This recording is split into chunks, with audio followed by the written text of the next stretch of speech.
So, I would think this is Isadore and Ida Strauss.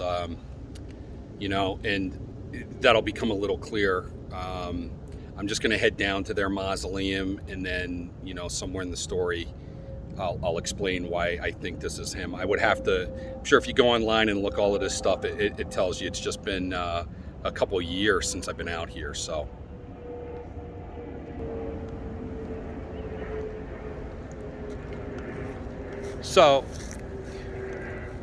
Ida and Isidore were German Jewish immigrants, came to the United States, ended up, they had a glassware company making plates, stuff like that. They ended up at Macy's. They owned like a little department in the department store. I guess that's how it became called, the department store, right? So they owned a little part of the store. They did really well, and they eventually bought the Macy out, Mr. Macy, and he left out of the business, right? So they take over. Isidore, he ended up becoming a congressman in the state of New York while also being the owners of the Macy's. They create the Five and Dime, which is tremendously popular because you don't have to bargain anymore. And of course, everyone wanted to go to be on the Titanic's first maiden voyage, right? Because it was it was such a big deal. I mean, it was worldwide headlines even before the crash, right? Or the sinking of the Titanic. It was incredibly promoted in the news. It's a big deal. And what did the rich of this era do? So what the rich of this era did is they would go over to Europe, and they would spend their vacation time in Europe. And while they were in Europe, they had an incredible amount of money, these people. And what they did is shopping sprees. Okay, it's the reason why we have the Guggenheim. It's the reason why we have the Metropolitan Art Museum. It's the reason why we have MoMA, Metropolitan Museum of Art, all here in New York City. And, throughout the other major cities, Cleveland has amazing museums with all this art. And at the time, in the 1900s, modern artists like Braque, Picasso, I have aphasia because I had a traumatic brain injury in 2005 in Iraq. So sometimes if I skip a beat, that's what's going on. I could see what I'm trying to say, but I can't say it. So, the painters like Picasso and Rembrandt and all of these wonderful artists, they weren't really respected in Europe, okay?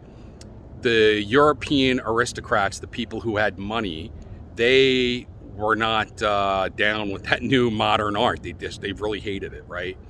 So when the Americans came over, they were totally sucked in by it because it was new, right? And we're in a new modern age. There's cubism going on. There's industrialism going on. It's like cubism, if you don't know anything about art, is, you take a face and then you start drawing lines and cubes and angles, and then it transforms the face into something else, right? And that's really big because industry is a big thing at this time. But the Europeans didn't care for it at all. They were really indoctrinated to what they had for the last 1,500 years, right? Which was the Virgin Mary and Saint, or the Mary with child, right? So people like the Strausses were going over there, the Guggenheims. They bought tons of this art, and Guggenheim also died on the Titanic, right? So they are all over here. They're buying these pieces of art. They're shipping them back to the States. And of course, the Titanic is going to launch out of England back to the United States, or actually I think it was Belfast, right?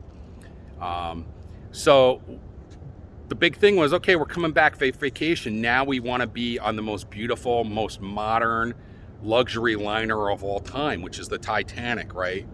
So all of these people, they buy tickets. The upper class, of course, I'm talking about people like John Astor, Guggenheim, and the Strausses, and you can go look up the list. I mean, there's many, many more, obviously. And they perished on the Titanic, right? And Ida Strauss as with many of these victims, she was immortalized for her absolute courage of she instead of getting in the boat, she could have saved herself. She refused. She actually took off her fur coat, handed it to her lady in waiting, her servant, and told her to get in the boat instead. She said to her husband when he threw a fit that I've spent my whole life with you, and we've had a good life. I'm not going to leave you now in the end. So they perished together. And that's what that statue is. The two of them in arms, right? They spent the whole lifetime together. Now they're spending their final moments together, which she was immortalized because of that. Plays were written about her, books were written.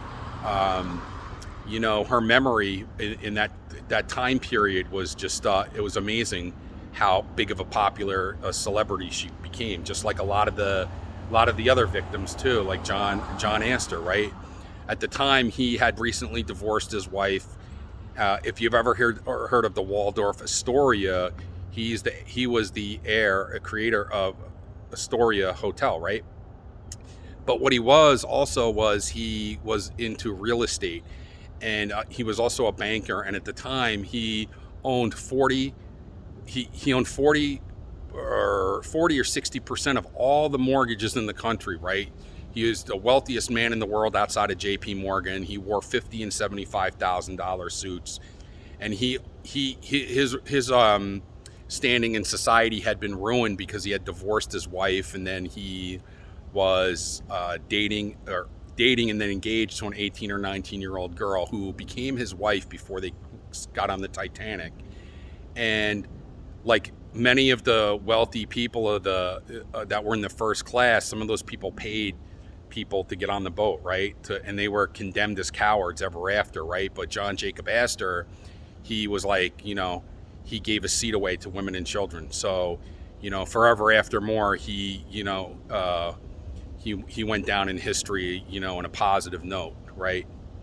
And there's a lot more to the story, but, to get back to the Strausses, if you watch the movie Titanic, their love relationship is showed and played out. And, I think it's just pretty amazing, right? It's like for a woman to do that, or a man to like be with their loved one in the last moments of life, that's pretty incredible. And when this happened, New York City was shut down. I mean, it was such a big deal to the population, right? They didn't have media. They all came out to the cemetery for the grand opening of the mausoleum, right? They did find Isidore. They found his body. His body's here. His wife's body was never recovered, right? So, he's here. She's still on the Titanic somewhere. But check this out. It's just an amazing story. And then the part 3, I'm going to tell you the conspiracy story, okay, about the Titanic. If you haven't heard this, pretty cool story. Before I leave, I do want to get a little bit more of this mausoleum. So this is like kind of reminds me of like an Egyptian style ship of the dead, hints of Greek. You got the tree of life back there on the door, on the main door here. So that's the tree of life, and I'll talk about that in a minute, and all the iconography behind that. And then you got the gates, the lotus flowers.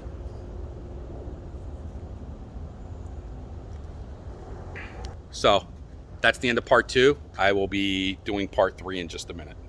Hope you liked it.